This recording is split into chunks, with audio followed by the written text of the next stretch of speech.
사탄은 우리들이 실패할 때 어떻게 얘기를 합니까? 너는 그럴 수밖에 없어. 아주 우리들을 부정적으로 또 자괴감이 들게, 좌절하게, 절망하게 만듭니다. 우리들이 뭔가 조금 잘못해서 실패할 때는 우리들에게 한없이 절망의 나락으로 떨어지도록 우리를 부추긴다라는 거죠. 그러나 하나님의 사람은 이런 실패 속에서 오히려 하나님을 바라보고 하나님의 형상을 닮아가기를 애쓰는 사람입니다. 우리들이 오늘 이 아침에 읽은 성경 본문 말씀에도 이스라엘 백성들이 쓰라린 패배의 이야기가 나오고 있습니다. 어떤 내용입니까? 이스라엘 백성들이 400년 동안 애굽에서 종살이 하다가 이제 그들이 하나님의 은혜를 힘입어서 모세를 통해서 10가지 기적을 베풀고 그래서 애굽의 항복을 받아냅니다. 출애굽하게 된 거지요. 홍해를 건너고 뜨거운 사막을 지나서 요단강을 건너고 드디어 40년 만에 가나안 땅에 들어서게 됩니다. 하나님께서 이스라엘 백성들과 함께 해주셨기 때문에 난공불락의 여리고성을 손 하나 까딱하지 않고 이길 수가 있었습니다. 쉽게 함락시킬 수가 있었습니다. 이제 그 여세를 몰아서 두 번째 성인 아이성으로 쳐들어갑니다. 그런데 아이성은 여리고성보다 아주 작은 성이기 때문에 많은 군사가 필요 없다 생각해서 2-3천 명만 군사를 파견했습니다. 그런데 예상외로 이 전쟁에서는 이스라엘이 패하고 맙니다. 이런 상황에서 오늘 본문 말씀을 보면 여호수아가 옷을 찢고 머리에 티끌을 무릅쓰고 땅에 종일토록 엎드려 있으면서 하나님 앞에 원망 섞인 호소를 하고 있는 것을 보게 됩니다. 7절 말씀 보십시오. 이르되 슬프도소이다. 주 여호와여 어찌하여 이 백성을 인도하여 요단을 건너게 하시고 우리를 이끌어 아모리 사람의 손에 넘겨 멸망시키려 하셨나이까. 우리가 요단 저쪽을 만족하게 여겨 거주하였더라면 좋을 뻔하였나이다. 오늘 이렇게 패배하고 나니까 어제 성공한 것까지도 마음에 합당치 않습니다. 여리고성을 함락한 어제의 영광마저도 이제는 원망으로 바뀌었습니다. 여호수아가 하나님 앞에 이렇게 부르짖고 있을 때 10절에서 하나님은 여호수아에게 말씀하십니다. 일어나라! 어찌하여 이렇게 엎드렸느냐? 우린 여기서 패배 또한 하나님의 뜻임을 알아야 합니다. 제가 늘 여러분들에게 말씀드린 것이 무엇이 있었냐 그러면은 하나님이 우리에게 좋은 걸 주신다라는 거예요. 하나님은 모든 것을 합력해서 선을 이루게 하신다라는 겁니다. 그런데 진 것도 하나님의 뜻입니까? 어려움 당한 것도 하나님의 뜻입니까? 우리는 물을 때가 있습니다. 그러나 이 세상의 그 어떤 것 하나도 하나님의 뜻과 섭리를 벗어나는 것은 결코 없음을 우리는 고백합니다. 하나님 앞에서는 우연이 없습니다. 좌절과 실패에 직면하게 하실 때는 분명히 하나님께서 우리에게 요구하시는 것이 있습니다. 우리에게 뭔가 깨닫게 하시는 것이 있고 하나님께서 우리에게 뭔가 주시고자 하시는 것이 있기 때문에 실패와 좌절을 경험하게 하시는 것입니다. 분명히 믿음 안에서는 우연이 없기 때문에 그렇습니다. 하나님이 주시는 모든 일들 속에는 하나님의 뜻과 섭리와 경륜이 있는 것을 믿으시기 바랍니다. 그러면 하나님께서 이 아이성의 실패를 통해서, 패배를 통해서 이스라엘 백성들이 무엇을 깨닫게 하고 이스라엘 백성들에게 하나님이 무엇을 요구하시는 것일까요? 첫 번째는 이스라엘 백성들로 하여금 새로운 출발을 하게 하기 위해서입니다. 그런데 그 방법이 좀 독특할 뿐입니다. 왜냐하면 패배를 통해서 새로운 출발을 하게 하셨기 때문에 그렇습니다. 성공을 통해서 계속해서 전진하면 좋은데 하나님께서는 성공했다가 한번 넘어지게 하신 것입니다. 여러분, 우리가 아무리 믿음의 사람이라고 할지라도 이렇게 한번 넘어지게 되면, 패배하게 되면 근심하게 될 수밖에 없습니다. 하지만 우리 믿음의 사람들이 하는 근심은 좌절과 절망에 이르는 근심이 결코 아닙니다. 그런 근심이 돼서도 안 됩니다. 불신앙의 나락으로 떨어지는 그런 근심도 돼서는 안 됩니다. 만약에 그런 근심이 뭔가를 이룰 수 있게 한다 그러면 3박 4일 문 잠그고 방에 들어가서 아이고 어떡할까 근심하고 걱정하면 됩니다. 하지만 여기서 말씀하시는 근심이라고 하는 것은 다른 말로는 하나님의 뜻대로 하는 근심입니다. 사도 바울은 고린도후서 7장 10절 말씀에서 하나님의 뜻대로 하는 근심은 후회할 것이 없는 구원에 이르게 하는 회개를 이루는 것이다 라고 말씀하셨습니다.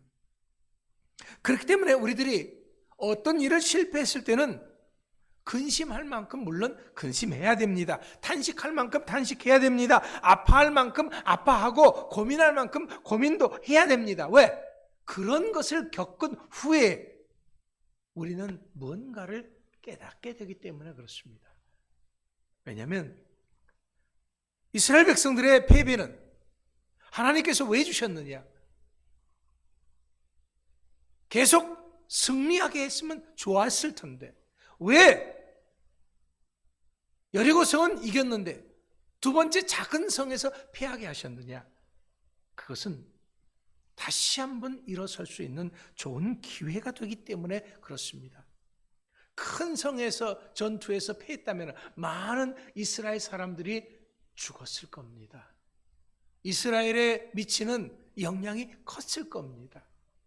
그러나 작은 성에서 패하게 함으로써 그 다음부터는 승리하게 하기 위한, 이스라엘 백성들로 하여금 교만하지 않고 하나님의 뜻대로 하게 하기 위한 그런 놀라운 은혜가 거기에는 들어 있었던 것입니다. 아이성이라고 하는 이 전투에서 그들은 마음이 썩을 만큼 썩고 울 만큼 울게 하심으로 새롭게 출발할 수 있는 계기를 만들어 주시기를 원하셨던 것입니다. 그렇기 때문에 우리 믿음의 사람들에게 있어서는 새로운 출발을 위해서 신령한 근심, 신앙적인 그런 고민이 필요한 것입니다. 바로 패배를 통해서 하나님이 이스라엘 백성들로 하여금 요구하시는 것, 깨닫게 하시는 것이 바로 이것이었습니다.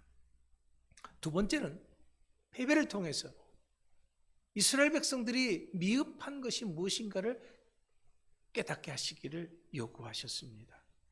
우리가 어떤 일에 넘어졌을 때는 내가 하나님 앞에 무엇이 미흡한가 하는 그것을 깨닫게 하기 위함이다라는 겁니다. 지금 이스라엘 백성들의 패배의 원인이 어디에 있습니까?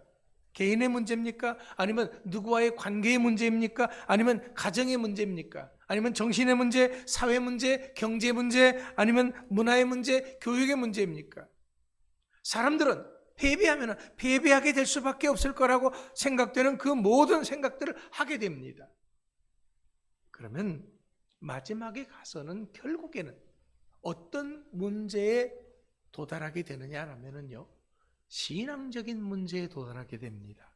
즉 하나님과 나와의 관계를 생각하게 된다라는 거죠.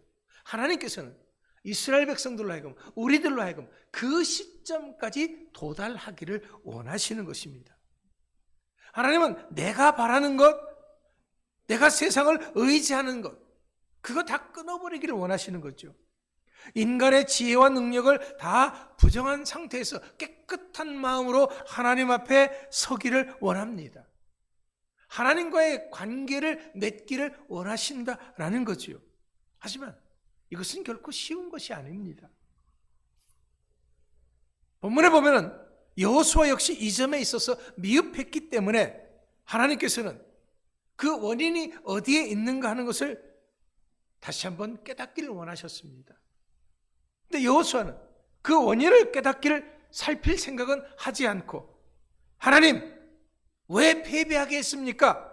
하나님 이제 어떻게 하시렵니까? 하고 하나님 앞에 대들고만 있습니다. 우리가 믿음의 사람들도 이렇게 어느 한순간 패배하게 되면 하나님을 향한 원망이 솟구쳐 나기 시작한다는 거예요. 불평하고 합니다. 그러나 그러한 깊은 좌절의 시간을 지나고 나면은 결국 하나님과 나와의 관계에 뭔가 문제가 있었다고 하는 것을 깨닫게 되진다라는 겁니다. 내 속에 무엇이 있었는가 하는 것을 돌아보게 된다는 거죠. 내 속에 방종함이 있었습니다. 패역함이 있었습니다. 부패함이 있었습니다. 그런데 이제까지 깨닫지 못했었다라는 거죠. 그런데 실패를 통해서 하나님께서는 그것을 제거할 수 있도록, 깨닫고 제거할 수 있도록 해주시는 것입니다. 내가 얼마나 하나님 앞에 어리석었는가, 내가 얼마나 하나님 앞에 잘못된 삶을 살았는가 돌아보게 하기를 원하시는 겁니다. 그러면서 하나님께서는 10절 말씀에서 오히려 반문합니다. 어째서 이렇게 엎드렸느냐? 이스라엘 백성들이 패배한 원인이 어디에 있었습니까? 아이성이 강했기 때문입니까? 아니면 다른 누군가가 아이성의 사람들을 도와줬기 때문입니까? 아닙니다. 패배의 원인은 바깥에 있는 것이 아니고 그들 안에 있었던 것입니다. 그런데 그것을 찾지 못하고 오히려 그 패배를 하나님께 돌리고 있었습니다. 하나님께서 그렇게 하셨다고. 그래서 하나님께서는 어째서 엎드렸느냐? 원인은 너희 안에 있다 말씀을 하시는 것이죠. 그래서 그 원인을 너 스스로 찾아내야 된다 하시는 것입니다. 그렇습니다. 우리가 어떤 일에 부딪혔을 때는 우리의 미흡한 것이 뭔가, 우리가 하나님 앞에 뭔가 잘못한 것이 있으면 그것을 회개하고 돌이키게 하기 위해서 그렇게 하시는 것입니다. 하나님과의 더 굳건한 관계를 맺기 위해서 하시는 것입니다. 세 번째로, 하나님께서 우리에게 뭔가 패배하게 하셨을 때, 넘어지게 하셨을 때, 실패하게 하셨을 때는요, 우리에게 요구하시는 것은 다른 것이 아니라 신앙 고백입니다. 너가 정말 하나님 믿어? 그럼 네가 믿는 하나님은 어떤 하나님이야? 전능하신 하나님인 것을 믿어? 나를 사랑하셔서 어떤 것을 주시는 하나님을 믿어? 만군의 여호와 하나님을 믿는 거야? 하나님께서 누구에게 상을 주고 누구에게 벌을 주시는지 알아? 하나님의 경륜이 어디 있고 하나님의 뜻이 어디 있는가? 다시 한번 좀 생각해 보라. 그리고 그 믿음을 분명하게 고백하라는 것입니다. 여러분, 작은 일이건 큰 일이건 간에 내가 역경을 만나고 내가 좌절하게 됐을 때 나의 신앙을 다시 한번 돌아보시기 바랍니다. 그래서 하나님은 오늘 살아가는 우리들에게 나만의 신앙 고백을 하기를 원하시는 것입니다. 내가 믿는 하나님이 어떤 하나님이신가를 고백하기를 원하신다라는 거죠. 그러면 내가 믿는 하나님은 어떤 하나님이십니까? 우리는 사도신경을 통해서 내가 믿는 하나님이 어떤 하나님이냐라는 것을 고백합니다. 제일 먼저 고백하는 것이 무엇입니까? 우리는 천지를 창조하신 창조주 하나님, 전능하신 하나님을 믿는다고 고백하고 있습니다. 그렇습니다. 우리가 믿는 하나님은 이 세상의 모든 것을 창조하신 창조주 하나님, 섭리하시는 그런 하나님, 주관하시는 하나님, 나를 사랑하셔서 독생자 예수 그리스도까지도 아낌없이 주신 그 하나님, 나를 위해서 좋은 것을 주시는 하나님, 아낌없이 주시는 하나님을 믿습니다 라는 고백이 있어지기를 원하신다라는 거지요. 사랑하는 성도 여러분, 우리가 하나님 앞에 어떤 일을 만났을 때 내가 믿는 하나님이 어떤 하나님이신가 하는 분명한 고백을 할 수 있게 되기를 축원합니다. 마지막으로 하나님께서는 우리가 어떤 일에 패배했을 때, 실패했을 때, 좌절했을 때, 절망했을 때 우리들에게 요구하시는 것은 스스로 거룩하게 하라, 성결하게 하라라는 것입니다. 왜냐하면 지금 여호수아는 어제의 패배로 인해서 내일을 잃어버렸기 때문에 그렇습니다. 내일이 없다고 이렇게 우리가 무너졌는데 내일을 어떻게 기약할 수 있느냐고 지금 절망하고 좌절하고 있습니다. 그러나 하나님께서는 13절 말씀에서 뭐라고 합니까? 스스로 거룩하게 하여 내일을 기다리라고 말씀하십니다. 스스로 성결하게 해서 내일을 기다리라고 말씀하십니다. 왜? 내일은 내 손 안에 있다라는 거죠. 내가 내일의 승리를 줄 터이니까 너희는 스스로 거룩하게 하라, 성결하게 하라는 것입니다. 그렇습니다. 우리의 삶의 승리의 요인은 하나님이 함께 하심에 있는 것입니다. 그렇다면 우리는 패배의 원인도 알 수가 있습니다. 그럼 뭡니까? 하나님이 우리 곁을 떠나셨기 때문에 패배한 것입니다. 그러면 이스라엘에게 있어서 하나님이 왜 떠나셨습니까? 그것은 이스라엘 백성들이 하나님을 버렸기 때문에 그렇습니다. 하나님의 말씀을 어겼고 하나님의 약속을 어겼습니다. 하나님과의 계약을 그들 스스로가 깨뜨려 버렸습니다. 그래서 하나님이 저들을 떠날 수밖에 없었고 저들로 하여금 패배할 수밖에 없도록 내버려 둘 수밖에 없었던 것입니다. 하지만 이제는 하나님께서 이스라엘 백성들에게 승리를 주기 위해서 여호수아에게 거룩을 요구하시는 것입니다. 성결을 요구하시는 것입니다. 다시금 신앙을 가다듬고 정비해서 새 마음 새 뜻으로 스스로 거룩하게 하라. 그러면 하나님께서 내일을 주시겠다라는 거죠. 내일의 승리를 주시겠다 약속하고 계시는 것입니다. 이스라엘 백성들이 하나님과의 계약을 깨뜨리고 하나님의 말씀을 어기고 떠났다고 해서 하나님께서 그들을 아주 버리시는 것은 아닙니다. 그들이 다시금 하나님 앞에 돌아오기를 기다리시는 것이다 라는 거죠. 여러분, 이스라엘 백성들에게 요구하시는 스스로 거룩하게 하라, 스스로 성결하게 하라는 것이 무슨 뜻입니까? 오늘 본문 말씀을 통해 생각해 보면요, 이스라엘 백성들이 지금 거룩하지 못하다라는 거지요. 성결하지 못하다라는 겁니다. 그러니까 그렇게 하라고 요구하시는 거지요. 이스라엘 백성들에게 너희들의 믿음을 굳건하게 해서 거룩하라라고 말씀하십니다. 그렇다면 이렇게 요구하실 때는 분명히 뭔가 원인이 있을 겁니다. 그 원인이 뭡니까? 이스라엘 백성들 사이에 무슨 일이 있었습니까? 왜 여리고성은 잘 그들이 손 하나 까딱하지 않고 무너뜨릴 수가 있었는데 왜 작은 아이성에서는 질 수밖에 없었습니까? 자, 원래 여리고성을 무너뜨렸을 때 그들이 총칼을 가지고 무너뜨린 것은 아닙니다. 법궤를 앞세우고 일주일 동안 여리고성을 뱅뱅 돌았을 뿐입니다.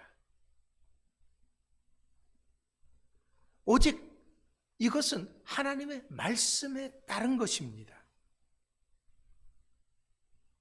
하나님께서 그렇게 매일같이 일주일 동안 그 여리고성을 돌고 난 이후에 하나님의 말씀대로 그렇게 하니까 하나님께서 여리고성을 무너뜨려 주신 것입니다. 이것은 하나님께서 죄악의 땅 가나안을 심판하시는 그러한 일이었습니다. 단지 이스라엘 백성들은 하나님의 심판의 도구로 사용하신 것입니다. 그러니까 지금 이스라엘 백성들은 하나님의 명령을 따르는 단순한 집행자였을 뿐이다라는 거지요. 그렇기 때문에 이스라엘 백성들은 우리가 이겼다, 우리가 점령했다 해서는 안 되는 겁니다. 왜냐하면 그들은 하나님의 말씀에 순종한 것 뿐이기 때문에 그렇습니다. 이스라엘 백성들에게 있어서 이 전쟁은 거룩한 전쟁이요, 하나님의 심판을 집행하는 사역이었습니다. 그런데 하나님의 말씀을 어기고 어떤 물건을 아낀다든가 어떤 사람을 아낀다든가 또 탐심을 품는다고 한다면 그것은 강도 행위가 되는 것입니다. 거룩한 싸움에서 물건을 취하고 빼앗고 도둑질함으로써 이것은 약탈 전쟁이 되는 것입니다.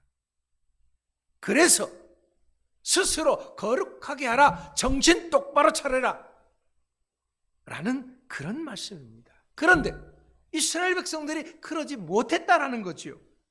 왜냐하면 이스라엘 백성 중에 단 한 사람, 아간이라고 하는 사람이 여리고성을 무너뜨릴 때 이 여리고성에 있던 물건이 탐나서 도둑질해서 숨겼다라는 겁니다. 이것이 이스라엘 전체의 거룩을 깨뜨린 것입니다. 성결을 깨뜨린 것입니다. 하나님과의 약속을 파괴한 것입니다. 하나님을 욕되게 한 것입니다. 그래서 하나님께서는 지금 이스라엘 백성들에게 거룩을 요구하시는 것이고 성결을 요구하시는 것입니다. 아간이 어떤 죄를 졌어요? 외투 한 벌과 은 200세겔과 금덩이 하나를 감추었다 그랬습니다. 이 감춘 것이 죄가 되어져서 하나님께서는 아이성의 전투에서 이스라엘 백성들로 패배할 수밖에 없게 하셨던 것입니다. 그래서 이런 아간을 제거해야 한다라는 거죠. 다른 말로는 너희 속에 있는 이 아간적인 요소를 제거하라는 것입니다. 그러면 여러분, 이 아간적인 요소가 무엇입니까? 아간의 의미가 무엇입니까? 아간은 다른 것이 아니라 탐심을 품은 사람입니다. 우리에게 있어서 이런 아간적인 요소인 탐심을 제거하라라는 거지요. 왜냐하면 하나님의 명령을 집행하는 사람으로서 탐심은 죄가 되기 때문에 그렇습니다. 여호수아가 아간을 심판하기 전에 아간에게 물었습니다. 왜 그랬느냐고. 21절 말씀에서 아간은 금덩이 하나를 보고 탐이 났다고, 탐심이 생겼다라는 거죠. 그래서 그것을 자기 장막에다 갖다 숨겼다라는 겁니다. 여러분, 이처럼 탐심은 무서운 죄가 됨을 잊지 말아야 됩니다. 탐심은 죄의 뿌리입니다. 그렇기 때문에 이 죄의 뿌리까지 완전히 제거하지 않으면 하나님과 함께할 수 없다라고 말씀하시는 것입니다. 황금이 뭡니까? 골드. 네, 골드라고 하는 이 호주 영화가 있습니다. 그 영화의 내용이 어떤 거냐면 이런 겁니다. 어떤 다 생략을 하고요. 두 사람이 차를 타고 가다가 잠깐 쉬는데 어떤 옆에 보니까 노란 돌덩이가 있어서 이렇게 보니까 금인 거예요. 그런데 그 금덩이가요, 너무너무 큰 거예요. 그래서 자기네들의 지금 가지고 있는 거를 다 동원해도 그 금을 캐낼 수가 없었던 거예요. 밧줄을 묶어서 차를 이렇게 차로 끌어내려고 했는데 그래도 끌어낼 수가 없는 거예요. 그래서 한 사람은 남고 한 사람이 가서 장비를, 이 크레인을 가져오기로 그렇게 이제 얘기를 한 겁니다. 문제는 한 사람은 이곳을 잘 아는 사람이고 한 사람은 이곳을 잘 모르는 사람이다라는 거예요. 그런데 잘 모르는 사람이 굳이 이곳에 남겠다고 하고 잘 아는 사람은 장비를 가지러 갑니다. 그런데 장비를 가져오는 시간이 짧은 시간이 아니에요. 한 5일이 걸리는 거예요. 가는데 이틀, 이렇게 장비 점검하고 구하는데 하루, 다시 오는데 이틀, 5일이 걸리는 거예요. 이제 혼자 남은 사람은 추위와 더위와 짐승으로부터 자신을 지키고 한동안 잘 버팁니다. 그런데 오기로 한 사람이 오지를 않는 거예요. 이러던 중 이 근처에 살고 있는 웬 여인이 이 사람을 발견하고 대화를 하는 가운데 당신이 여기 혼자 이렇게 있는 걸 보니까 뭔가 숨기는 것이 있다고 따지기 시작합니다. 그러니까 황금을 숨기기 위해서 따지는 이 여인을 죽이고 맙니다. 이 여인을 죽여서 처리하고 이때부터 이 남자는 더 큰 갈증과 배고픔, 그리고 이 여인의 환영과 모래폭풍을 닥치게, 이 모래폭풍까지 겪게 됩니다. 아주 심한 괴로움을 겪게 되는 거죠. 그러다가 결국에는 짐승의 밥이 되고 맙니다.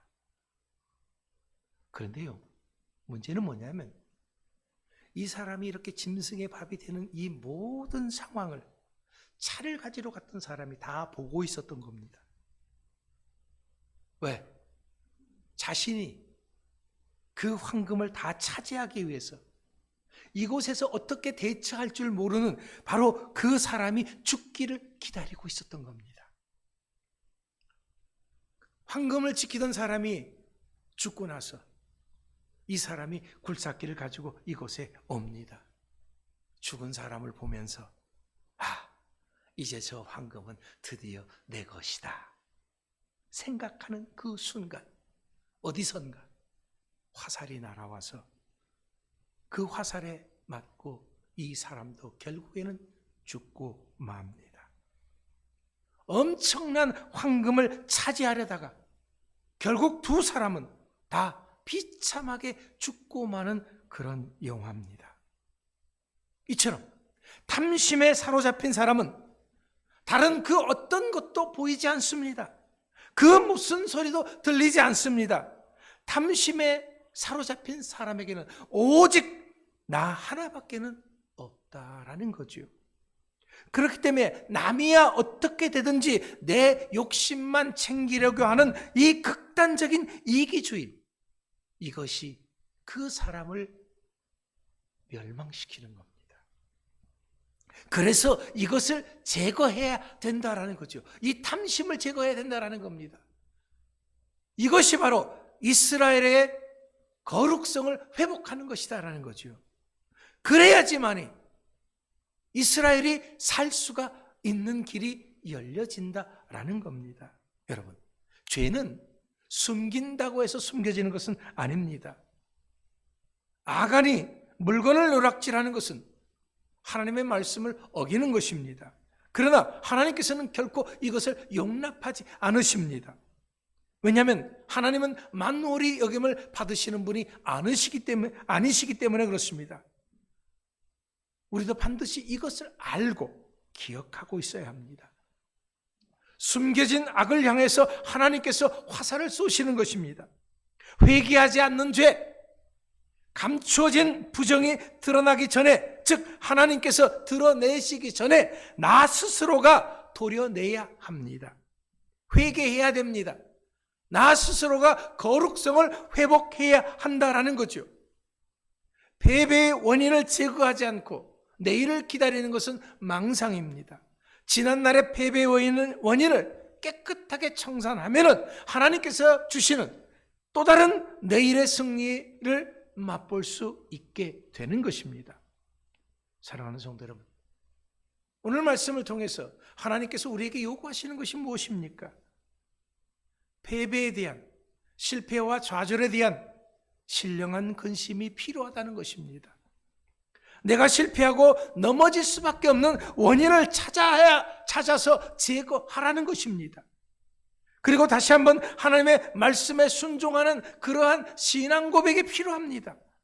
내 삶에 있어서 이 악한적 요소인 탐심을 제거하고 거룩성을 회복해야 됩니다. 성결성을 회복해야 합니다. 그러면 반드시 하나님께서 주시는 새로운 승리의 내일을 우리가 맞이하게 될 줄 믿습니다. 사랑하는 성도 여러분, 우리가 어제는 비록 실패하고 넘어졌다고 할지라도 내일은 반드시 승리하는 그런 여러분 모두가 될 수 있기를 간절히 축원합니다. 기도하겠습니다.